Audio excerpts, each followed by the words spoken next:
जेवण झाल्यानंतर जर आपण दुपारी झोपत असाल तर ही माहिती नक्कीच आपल्यासाठी महत्त्वाची आहे. मी वैद्य शशांक पाठक, आयुर्वेद तज्ज्ञ अंबाजोगाई. दुपारी जेवण झाल्यानंतर झोपू नये असे आयुर्वेद शास्त्रात सांगितलेले आहे. ही एक लहानशी कृती भविष्यामध्ये अनेक गंभीर आजारांची निमंत्रक ठरू शकते.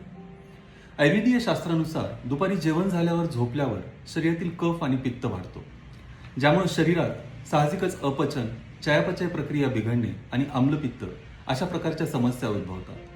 भविष्यात हीच कृती आणि सवय जर अशीच कायम ठेवली तर मधुमेह, वजन वाढणे, त्वचारोग अशासारख्या गंभीर समस्या आपणास होऊ शकतात.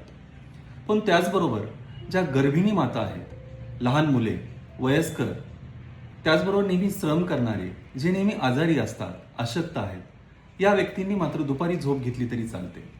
त्याचबरोबर जर रात्री जागरण झालेले असेल तर रात्री जितके तास जागरण होते त्याच्या निम्मे तास सकाळी जेवणाच्या अगोदर झोपावे असे आयुर्वेद सांगतो.